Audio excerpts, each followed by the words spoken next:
कहानी की शुरुआत में हम बर्फ से ढके इलाके में एक पुलिस वैन को देखते हैं जिसमें कुछ खूंखार कैदियों को जेल ले जाया जा रहा होता है। बीच रास्ते में वैन गैस स्टेशन पर फ्यूल डलवाने के लिए रुकती है। तब कुछ कैदी कहते हैं कि हमें वॉशरूम जाना है।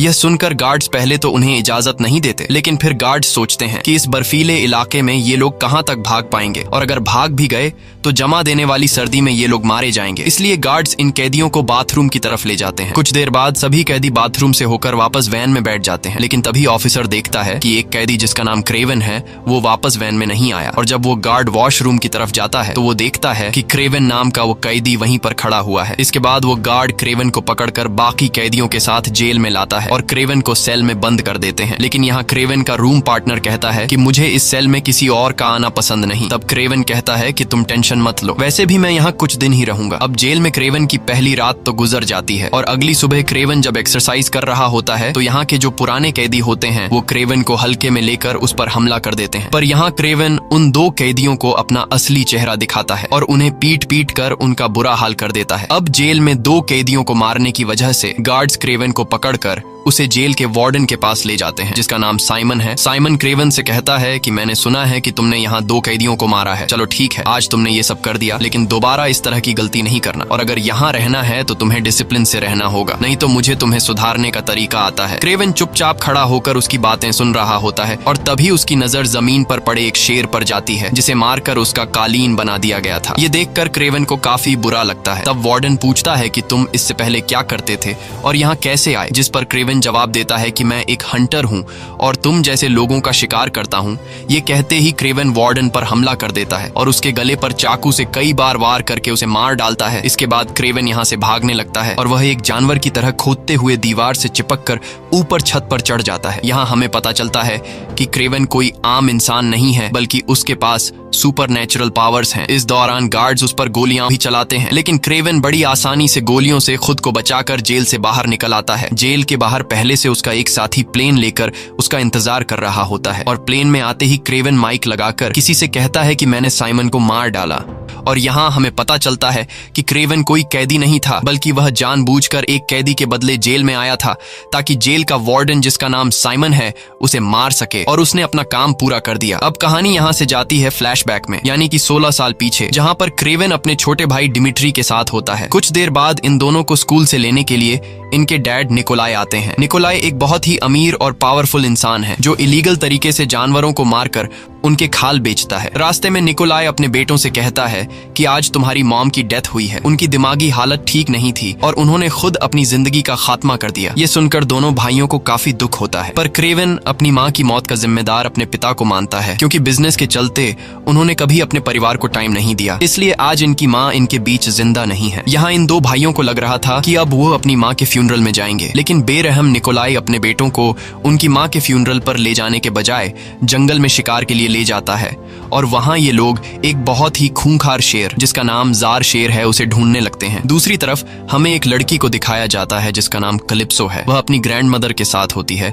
कलिप्सो की ग्रैंड माँ जंगल के आदिवासी लोगों की फैमिली से बिलोंग करती थी और यहाँ वह कलिप्सो को कुछ कार्ड्स और एक छोटी सी बोतल में एक सीरम देती है। कलिप्सो की ग्रैंड माँ उससे कहती है कि इस सीरम को कोई आम सीरम मत समझना, ये एक बहुत ही पावरफुल सीरम है जो हमारे परिवार की कई पीढ़ियों से चलता आ रहा है। ये सीरम किसी भी जख्म को भर सकता है, यहाँ तक कि इस सीरम से किसी की जान भी बचाई जा सकती है। वहीं क्रेवन के पिता अभी तक जार शेर को ढूंढने में लगे हुए थे और तभी निकोलाई के पास एक आदमी आता है जिसका नाम अलेक्सी है। अलेक्सी भी एक शिकारी है जो निकोलाई से कहता है कि मैं चाहता हूँ कि हम दोनों पार्टनरशिप कर लें और मिलकर शिकार किया करें। ये सुनकर निकोलाई मुस्कुराता है और कहता है कि शिकार और वो भी तुम्हारे साथ, ऐसा कभी नहीं हो सकता क्योंकि तुम अभी मेरे लेवल के शिकारी नहीं हो। निकोलाई उसकी बेइज्जती करते हुए कहता है कि इस दुनिया में तुम्हारा कोई वजूद नहीं है। तुम जैसे लोग बिना किसी मकसद के इस दुनिया में रह रहे हैं और अगर मैंने तुम जैसे लोगों के साथ हाथ मिला लिया तो तुम्हारी वजह से मेरी इमेज खराब हो जाएगी। ये सब बुरा भला कहकर निकोलाई अलेक्सी को यहाँ से भगा देता है। अलेक्सी अपनी इस बेइज्जती से निकोलाई पर काफी गुस्सा हो जाता है और चुपचाप वहाँ से चला जाता है, लेकिन उसकी आंखों में निकोलाई के लिए उभरती हुई नफरत हमें साफ दिखाई देने लगती है। वहीं क्रेवन और उसका भाई बातें करते करते अपने ग्रुप से काफी दूर जंगल में आ जाते हैं और तभी उनके सामने इस जंगल का राजा जार शेर आ जाता है। क्रेवन अपने भाई को प्रोटेक्ट करते हुए सीधा जार शेर पर बंदूक तान देता है। जार शेर बहुत ही ज्यादा खूंखार दिख रहा था। अब इससे पहले कि क्रेवन उसे शूट कर पाता, तभी जार शेर उस पर हमला कर देता है और उसे बुरी तरह से अपने पंजों में जकड़ लेता है। अपने बेटों की चिल्लाने की आवाज सुनकर निकोलाई भी वहां पहुंच जाता है और वो शेर पर गोलियां चलाते हैं, जिससे कुछ गोलियां शेर को लग जाती हैं। अब शेर खुद को बचाते हुए वहां से जाने लगता है और अपने साथ ग्रेवन को भी दूर ले जाता है। वहीं हम कैलिप्सो को देखते हैं, जो अपने पेरेंट्स के साथ जंगल का नजारा देखने आई थी, और तभी उसे दूर जंगल में क्रेवन और वो जार शेर दिखाई देते हैं। अब कैलिप्सो क्रेवन की जान बचाने के लिए उसके पास आती है। कैलिप्सो को देखकर जार शेर वहां से चला जाता है, लेकिन जाते हुए उस जार शेर के खून का एक बूंद क्रेवन के जख्म में गिर जाता है। क्रेवन को घायल हालत में देखकर कैलिप्सो को कुछ समझ नहीं आ रहा था कि क्या करना चाहिए, और तभी उसे अपनी दादी का दिया हुआ सीरम याद आता है, जिससे हर जख्म को भरा जा सकता था। कैलिप्सो जल्दी से इस सीरम को निकालकर क्रेवन को पिला देती है, पर क्रेवन को होश नहीं आता। कुछ देर बाद वहाँ एक हेलीकॉप्टर आता है और क्रेवन को हेलीकॉप्टर में लेकर सीधा हॉस्पिटल में एडमिट कर दिया जाता है, जहाँ डॉक्टर्स क्रेवन को बचाने की पूरी कोशिश करते हैं, पर क्रेवन सांस नहीं ले रहा था, जिसके बाद डॉक्टर्स हार मान जाते हैं और क्रेवन को मरा हुआ समझकर चले जाते हैं। पर अगले ही पल क्रेवन की आंखें खुल जाती हैं और उसकी आंखें अजीब सी चमकने लगती हैं। दरअसल उस जार शेर के खून और कैलिप्सो ने जो उसे सीरम पिलाया था, यह उसी का कमाल था। और अब क्योंकि शेर का खून उसके डीएनए के साथ मिक्स हो चुका था, इसलिए बहुत ही जल्दी उसके जख्म भरने लगते हैं और क्रेवन बहुत ज्यादा ताकतवर हो गया था। यह सब देखकर डॉक्टर्स भी परेशान थे और उन्हें समझ नहीं आ रहा था कि आखिर यह सब कैसे हुआ। जिसके बाद निकोलाई अपने बेटे को घर ले जाता है। घर आकर निकोलाई क्रेवन से कहता है कि तुमने बहुत बहादुरी से उस शेर का मुकाबला किया, तुम बहुत ही बहादुर हो और एक दिन तुम्हें मेरा सारा बिजनेस संभालना है। इसके बाद निकोलाई उसे उस जार शेर का कटा हुआ सिर दिखाता है जिसने उसे घायल किया था। शेर का कटा हुआ सिर देखकर क्रेवन को बिल्कुल भी अच्छा नहीं लगता। यहाँ हम देखते हैं कि क्रेवन में बदलाव आने लगे हैं। जहाँ पहले वो खुद जानवरों का शिकार किया करता था, अब उसे बेजुबान जानवरों को मारना बुरा लगता है। दरअसल ये सब इसलिए हो रहा है क्योंकि अब क्रेवन में एक शेर का डीएनए है और वो खुद को जानवरों का रक्षक समझता है। वो गुस्से से अपने पिता से कहता है कि तुमने उस शेर को क्यों मारा। ये कहकर वो वहाँ से चला जाता है और जैसे ही रात होती है तो क्रेवन अपना सामान पैक करके घर छोड़कर जंगल में जाने का फैसला करता है। और जैसे ही वो घर छोड़कर निकलने ही वाला होता है, तभी उसके सामने उसका भाई डिमिट्री आ जाता है। वह कहता है कि मॉम भी मुझे छोड़कर चली गई, डैड मेरी रिस्पेक्ट नहीं करते, सिर्फ एक तुम ही हो जिसके साथ मैं अपने दुख दर्द बांटता हूँ, और अब तुम भी मुझे छोड़कर जा रहे हो। क्रेवन कहता है कि अगर मैं यहाँ पर रहा तो मेरे पिता मुझे भी एक शिकारी बना देंगे, मुझे भी मासूम जानवरों को मारना पड़ेगा, जो मैं नहीं करना चाहता, इसलिए मुझे यहाँ से जाना पड़ेगा। ये कहकर वो वहाँ से निकल जाता है और सीधा जंगल में आता है। जंगल में आते ही उसे कुछ अजीब सी आवाजें सुनाई देने लगती हैं। वह देखता है कि उसके सामने से जंगली भैंसों का एक झुंड उसी की तरफ दौड़ता हुआ चला आ रहा है। यह देखकर क्रेवन बहुत ज्यादा घबरा जाता है और उसे लगने लगता है कि आज उसका आखिरी दिन है, इसलिए वह अपनी आंखें बंद करके नीचे झुक जाता है। पर जब वह अपनी आंखें खोलता है तो वह देखता है कि सभी भैंसे उसको बिना छुए उसके आसपास से निकल जाते हैं। दरअसल उन जंगली भैंसों के लीडर ने क्रेवन के सामने खड़े होकर उसे प्रोटेक्ट किया था और वह भैंसों का लीडर क्रेवन को इस जंगल का राजा मान रहा था। इसके बाद क्रेवन जंगल में आगे बढ़ने लगता है और वह उस जगह पर आता है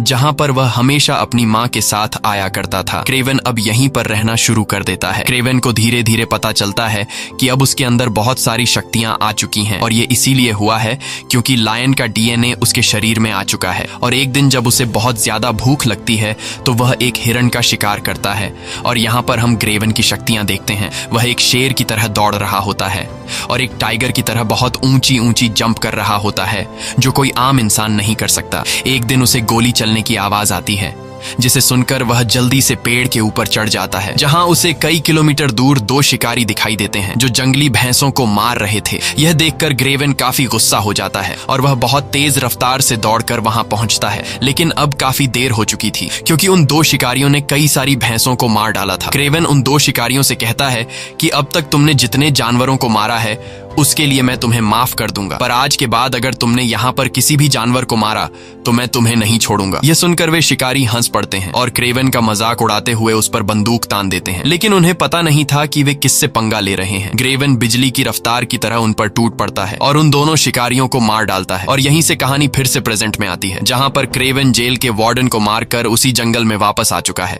जहाँ पर वह पहले रहा करता था। अगले दिन उसे पता चलता है कि फिर से जंगल में कुछ शिकारी आए हैं जो जंगली भैंसों के सींग काट कर उन्हें ले जा रहे हैं। लेकिन इससे पहले कि वे शिकारी यहाँ से निकल पाते, तभी उनकी गाड़ी के सामने क्रेवन आकर खड़ा हो जाता है। दरअसल क्रेवन में एक शेर का डीएनए होने की वजह से अब वो खुद को इस जंगल का राजा समझता है और उन शिकारियों को यहाँ से निकलने से रोक लेता है। तभी शिकारियों का लीडर गुस्से में अपने ड्राइवर से उस पर गाड़ी चढ़ाने को कहता है और ड्राइवर सीधा जाकर क्रेवन पर गाड़ी चढ़ा देता है। लेकिन क्रेवन गाड़ी के नीचे से निकलकर उन लोगों पर हमला कर देता है और एक एक करके सभी को मार डालता है। लेकिन एक शिकारी वहां से निकल जाता है। तभी क्रेवन अपने लायन विजन से भागने वाले शिकारी की गाड़ी का नंबर नोट कर लेता है और वह शिकारी अपने बॉस के ऑफिस में जाकर उसे सब कुछ बता देता है। लेकिन तभी हम देखते हैं कि क्रेवन उसके पहुंचने से पहले ही वहां आ पहुंचा और उसने शिकारी के बॉस को भी मार दिया और यहाँ क्रेवन उस शिकारी को भी मार डालता है। वहीं हम कैलिप्सो नाम की उस लड़की को देखते हैं जिसने क्रेवन को सीरम पिलाकर उसकी जान बचाई थी। कैलिप्सो अब एक वकील बन चुकी है और आज वह अपनी एक दोस्त के फ्यूनरल पर आई होती है जिसके साथ सिमियोन ने जबरदस्ती करके उसे मार दिया था। सिमियोन वही जेल का वार्डन था जिसे क्रेवन ने जेल में मारा था और अब क्रेवन कैलिप्सो के पास आता है। दरअसल क्रेवन इस कार्ड को फॉलो करते हुए कैलिप्सो के पास पहुंचा था। यहाँ क्रेवन कैलिप्सो को बताता है कि मैं वही इंसान हूँ जिसकी तुमने एक बार जंगल में जान बचाई थी। कैलिप्सो क्रेवन को जिंदा देखकर काफी खुश होती है और क्रेवन कैलिप्सो को बताता है कि मैंने तुम्हारी दोस्त के कातिल से बदला ले लिया है, मैंने जेल में जाकर उसे मार दिया। ये सुनकर कैलिप्सो को उसकी बात पर यकीन नहीं आता और जब वह घर आकर इंटरनेट पर चेक करती है तो उसे पता चलता है कि जेल में साइमन को किसी ने मार दिया, जिसे लोग हंटर के नाम से जानते हैं, जो बुरे लोगों का शिकार करता है। और अब जाकर उसे क्रेवन की बातों पर यकीन आ जाता है, इसलिए अगले दिन वह क्रेवन से मिलती है। क्रेवन उससे कहता है कि तुमने मेरी जान बचाई थी और मुझे समझ नहीं आ रहा था कि तुम्हारी इस मदद का शुक्रिया मैं कैसे अदा करूं। और जब मुझे पता चला कि तुम्हारी एक दोस्त को साइमन नाम के एक आदमी ने मार डाला है जिसे तुम अरेस्ट करना चाहती थी, लेकिन उसका ना कानून कुछ बिगाड़ सका और ना ही तुम कुछ बिगाड़ सकती थी, और वो तुम्हारी दोस्त को मारने के बाद भी आजाद घूम रहा था, तब मुझे तुम्हारी मदद के बदले उसे मारना अच्छा लगा। ये सुनकर कैलिप्सो कहती है कि मैं एक वकील हूँ और मैं ऐसा बिल्कुल भी नहीं चाहती थी कि तुम उसे मार डालो, लेकिन तुमने उसे मारकर अच्छा ही किया, क्योंकि आगे वह और भी मासूम लड़कियों के साथ गलत करने वाला था। तब क्रेवन उससे कहता है कि तुम एक वकील हो, तुम्हारे पास बहुत से ऐसे वांटेड लोगों की लिस्ट है जिन्हें कानून भी अरेस्ट नहीं कर सकता, इसलिए मैं चाहता हूँ कि तुम मुझे उन लोगों के नाम दो और मैं एक एक करके उन लोगों को मार डालूंगा।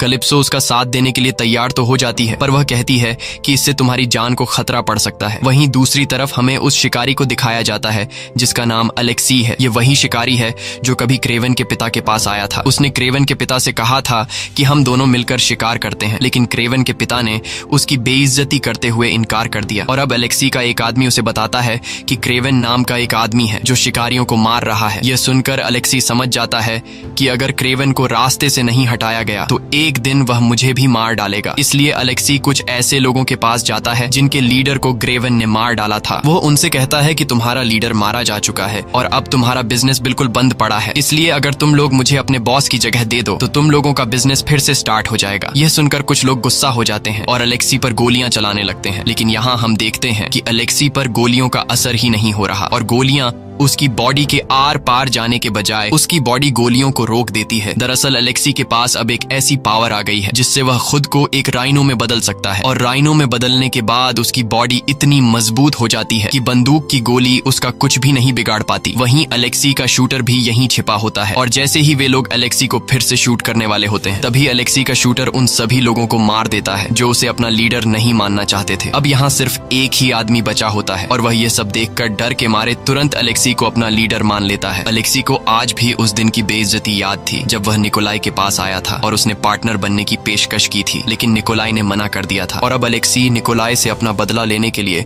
इस आदमी को निकोलाई के पास भेजता है। निकोलाई को लगा कि यह आदमी मुझसे बिजनेस डील करने आया है, लेकिन जल्द ही निकोलाई को पता चल जाता है कि यह आदमी अलेक्सी के साथ मिला हुआ है और यहाँ मुझे मारने के लिए आया है। ये सब पता चलते ही निकोलाई अपने गार्ड से इन लोगों को शूट करने का ऑर्डर दे देता है और इनके बीच काफी देर तक गोलीबारी शुरू हो जाती है। गोलियों की आवाज सुनकर निकोलाई का छोटा बेटा डिमिट्री एक टेबल के नीचे छिप जाता है और निकोलाई वहां पर मौजूद अपने सभी दुश्मनों को मार डालता है। निकोलाई जब अपने बेटे डिमिट्री को देखता है कि वह डर के मारे एक टेबल के नीचे छिपा है, यह देखकर निकोलाई को काफी गुस्सा आता है और वह डिमिट्री को नीचे गिराकर उससे काफी बुरा भला कहता है और कहता है कि तुम जैसा बुजदिल बेटा मेरा ना होता तो अच्छा होता। वहीं हम अलेक्सी को देखते हैं जिसे पता चल गया होता है कि निकोलाई ने उसके आदमी को मार डाला। यह सुनकर अलेक्सी गुस्से से चीख पड़ता जाता है। वहीं एक आदमी अलेक्सी को क्रेवन की वीडियो दिखाता है और कहता है कि यह वही आदमी है जो शिकारियों को मार रहा है। क्रेवन को देखकर अलेक्सी उसे पहचान लेता है और अपना एक आदमी क्रेवन को मारने के काम पर लगा देता है। वहीं हम क्रेवन को देखते हैं जो अपने भाई से मिलने के लिए आता है क्योंकि आज उसका बर्थडे था। इसी बीच उनके फादर निकोलाई भी वहां पहुंच जाते हैं और वह क्रेवन से कहता है कि जंगल में भटकने से अच्छा है कि तुम वापस घर लौट आओ और मैं चाहता हूं कि तुम मेरे बिजनेस को संभालो क्योंकि मेरे मरने के बाद यह सब कुछ तुम्हारा होने वाला है। लेकिन क्रेवन साफ साफ इनकार कर देता है। बातें करते करते उन्हें आधी रात हो जाती है, इसलिए क्रेवन अपने भाई को उसके रूम तक छोड़ने के लिए आता है और जैसे ही क्रेवन वहां से जाने लगता है तभी डिमिट्री उसे रोक लेता है और कहता है कि तुम भी आज यहीं मेरे रूम में सो जाओ। क्रेवन अपने छोटे भाई से बहुत ज्यादा प्यार करता था, इसलिए वह अपने छोटे भाई की बात मानते हुए सोफे पर सो जाता है। लेकिन जंगल में सोने वाले इंसान को सोफे पर कहाँ नींद आने वाली थी, इसलिए वह बाहर गार्डन में जाकर सो जाता है और अगली सुबह जब वह अपने भाई के कमरे में जाता है तो देखता है कि वहां उसका भाई नहीं है और बेडशीट पर खून के निशान होते हैं। दरअसल कुछ लोग उसके भाई को किडनैप करके अपने साथ ले जा रहे होते हैं। क्रेवन दौड़ते हुए बैल्कनी में आता है और ऊपर बैल्कनी से नीचे अपने छोटे भाई को देख लेता है जिसे कुछ लोग गाड़ी में किडनैप करके ले जा रहे थे। अब अपने भाई को बचाने के लिए क्रेवन बिल्डिंग के शीशे से होते हुए नीचे कूदता है और उस गाड़ी के पीछे तेजी से दौड़ता है। लेकिन गाड़ी की रफ्तार काफी तेज थी, पर क्रेवन भी हार नहीं मानता और काफी दूर तक उस गाड़ी का पीछा करता है। लेकिन आखिर में वे लोग क्रेवन के भाई को लेकर एक हेलीकॉप्टर में बैठ जाते हैं। तब भी क्रेवन उनसे अपने भाई को छुड़ाने की कोशिश करता है, लेकिन वह अपने भाई को बचाने में नाकाम हो जाता है। अब अपने भाई को ढूंढने के लिए क्रेवन सीधा कैलिप्सो के पास जाता है और कैलिप्सो से उसे पता चलता है कि उसके भाई को एक टर्किश आदमी ने किडनैप किया है। साथ ही उसे पता चलता है कि जिन लोगों ने उसके भाई को किडनैप किया है उन्होंने $20 मिलियन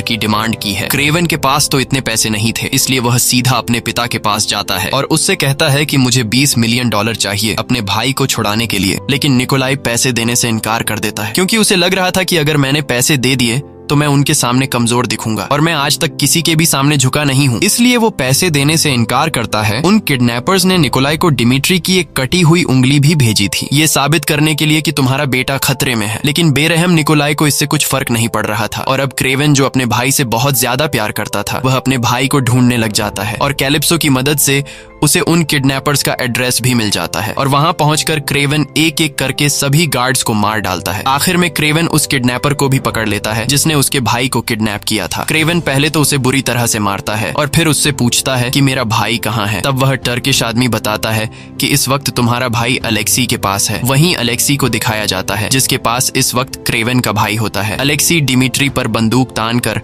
उससे क्रेवन का पता पूछता है, लेकिन डिमिट्री उससे कुछ भी बताने को तैयार नहीं होता। अब अलेक्सी चालाकी से काम लेते हुए डिमिट्री को बहकाने की कोशिश करता है और उससे कहता है कि तुम्हारा भाई क्रेवन सभी शिकारियों को एक एक करके मार रहा है और आखिर में वह तुम्हारे पिता को भी मार देगा और तुम्हारे पिता के मरने के बाद तुम्हें ही तो उसका सारा बिजनेस संभालना है। अलेक्सी अपनी पीठ में लगी एक पाइप को जोड़कर डिमिट्री को अपनी राइनो में बदलने वाली पावर दिखाकर कहता है कि मुझे पता है कि तुम कमजोर हो और तुम्हारी बात घर में बिल्कुल भी नहीं सुनी जाती, लेकिन अगर तुमने मुझे अपने भाई का पता दे दिया तो मैं तुम्हें एक खास पावर दे सकता हूँ। ये सुनकर डिमिट्री एक ताकतवर इंसान बनने की चाहत में अलेक्सी को अपने भाई क्रेवन का पता दे देता है। वहीं हम क्रेवन को देखते हैं जो कैलिप्सो को लेकर अपनी जगह पर आता है जहां वह पिछले 16 सालों से रहता है। उसने यहाँ बहुत अलग अलग हथियार बनाए होते हैं और अब वह किसी भी तरह से अलेक्सी को मारकर उससे अपना भाई छुड़ाना चाहता है। वहीं अलेक्सी को डिमिट्री से क्रेवन का लोकेशन पता चल गया होता है और अलेक्सी अपने एक खास आदमी को क्रेवन को मारने के लिए भेजता है और वह आदमी क्रेवन को पकड़ने के लिए अपने कुछ साथियों के साथ जंगल में जाल बिछा देते हैं। लेकिन जल्द ही क्रेवन को दुश्मनों के बिछाए जाल के बारे में पता चल जाता है और वह एक एक करके वहां मौजूद सभी लोगों को मार डालता है। इस दौरान जंगल के जानवर भी क्रेवन की मदद करते हैं और वहां मौजूद लोगों पर हमला कर देते हैं। वहीं अलेक्सी का वह खास आदमी क्रेवन के सामने आता है जिसके पास हिप्नोटाइज करने की पावर है और वह आदमी क्रेवन को एक जहरीली इंजेक्शन से शूट कर देता है जिससे क्रेवन को अजीब से विजन्स आने लगते हैं और क्रेवन अब पूरी तरह से उस आदमी के वश में हो जाता है।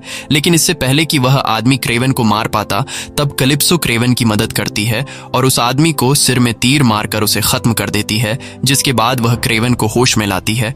वहीं अलेक्सी को दिखाया जाता है जो अपने लोगों के साथ जंगल में आता है। अलेक्सी काफी खुश होता है क्योंकि उसे लग रहा था कि अब तक उसके आदमी ने क्रेवन को मार दिया होगा, लेकिन उसकी ये खुशी जल्द ही मुसीबत में बदलने वाली थी। तभी वह देखता है कि जानवरों का एक बहुत बड़ा झुंड उसकी तरफ आ रहा है। अब इससे पहले कि वे भैंसें उनकी गाड़ियों को टक्कर मारकर उन्हें कुचल देती, तब अलेक्सी जल्दी से अपने कमर में लगे पाइप को खोल लेता है, जिससे वह राइनो में बदलने लगता है। भैंसों की टक्कर से अलेक्सी के बाकी साथी तो मारे जाते हैं, लेकिन अलेक्सी को कुछ नहीं होता क्योंकि अब उसकी बॉडी काफी मजबूत हो चुकी थी। और इसी बीच क्रेवन भी वहां आ जाता है। अब यहाँ इन दोनों के बीच फाइट छिड़ जाती है और काफी देर तक इनके बीच जबरदस्त फाइट होती है। पर अलेक्सी पर क्रेवन के हमलों का कुछ असर ही नहीं पड़ रहा था क्योंकि उसकी बॉडी लोहे से भी ज्यादा सख्त हो चुकी थी और अब वह क्रेवन को पीट पीट कर उसकी हालत खराब कर देता है। लेकिन क्रेवन भी हार नहीं मानता और अलेक्सी से लड़ता रहता है। पर अलेक्सी की ताकत के सामने क्रेवन कमजोर पड़ रहा था, इसलिए अलेक्सी क्रेवन को उठा उठा कर पटकता है। लेकिन यहाँ क्रेवन समझदारी से काम लेते हुए अलेक्सी को रस्सी में फंसाकर उस रस्सी को जंगली भैंसों के बीच फेंक देता है, जिससे अलेक्सी खींचते हुए भैंसों के बीच गिर जाता है और वे भैंसे उसके ऊपर चढ़कर उसे बुरी तरह घायल कर देते हैं। अब अलेक्सी थोड़ा बहुत कमजोर हो चुका था और यहाँ क्रेवन को पता चल जाता है कि अलेक्सी अपने पेट में लगे ट्यूब की वजह से राइनो में बदल रहा है। ये पता चलते ही क्रेवन सीधा जाकर एक लोहे की रॉड से अलेक्सी के ट्यूब वाली जगह पर वार करता है, जिससे अलेक्सी दर्द से चिल्ला पड़ता है और उसके मुंह से खून आने लगता है और फाइनली अलेक्सी की मौत हो जाती है। वहीं क्रेवन का भाई डिमिट्री भी आ जाता है। इसके बाद क्रेवन सीधा अपने डैड निकोलाई के पास जाता है और क्रेवन अपने डैड निकोलाई से कहता है कि मैं जानता हूं कि तुमने मेरी वीडियो अलेक्सी को दी थी। तब निकोलाई कहता है कि मैं पहले से जानता था कि तुम सभी शिकारियों को मार रहे हो और मेरे बिजनेस का सबसे बड़ा दुश्मन अलेक्सी था, लेकिन मैं उसका कुछ भी नहीं बिगाड़ पा रहा था। इसलिए मैंने प्लानिंग करके अलेक्सी को बेवकूफ बनाकर उससे तुम्हारे भाई को किडनैप करवाया और साथ ही उसे तुम्हारी वीडियो देकर ये दिखाया कि तुम सभी शिकारियों को मार रहे हो और तुम उसके लिए खतरा हो। मुझे पता था कि तुम अपने भाई को बचाते हुए उसे मार डालोगे और तुमने ऐसा कर भी दिया। तुमने आज मेरे सबसे बड़े दुश्मन को रास्ते से हटा दिया। ये सब सुनकर क्रेवन को काफी गुस्सा आता है क्योंकि वह अब तक अपने डैड के बनाए हुए प्लान पर खेल रहा था। क्रेवन कहता है, चलो ठीक है, जो कुछ भी हुआ ठीक हुआ, लेकिन अब मैंने जानवरों का शिकार करने वाले सभी शिकारियों को खत्म कर दिया है। अब मेरी लिस्ट में सिर्फ तुम्हारा नाम बचा है। मैं चाहता हूँ कि तुम ये काम छोड़ दो। लेकिन निकोलाई कहता है कि मैं ये काम नहीं छोड़ सकता। मैं बचपन से एक शिकारी हूँ और एक शिकारी ही बनकर रहूंगा और अब तो तुमने मेरे सारे दुश्मनों को भी मार डाला है, इसलिए अब मैं सबसे पावरफुल शिकारी बन गया हूँ। ये सुनकर क्रेवन चुपचाप वहाँ से जाने लगता है। क्रेवन के जाते ही एक जंगली भालू निकोलाई पर हमला करने के लिए आगे बढ़ता है। तब निकोलाई जल्दी से अपनी गन निकाल लेता है, लेकिन जब वह गन की बुलेट्स चेक करता है तो उसमें गोलियां नहीं होती क्योंकि वे गोलियां क्रेवन पहले ही निकाल चुका होता है। यहाँ हमें पता चलता है कि क्रेवन के कहने पर ही उस भालू ने निकोलाई पर हमला किया और उसे मार डाला। इसी के साथ ये कहानी खत्म हो जाती है। अगर आपको ये वीडियो अच्छी लगी हो तो हमारे चैनल को सब्सक्राइब और वीडियो को लाइक जरूर कीजिए।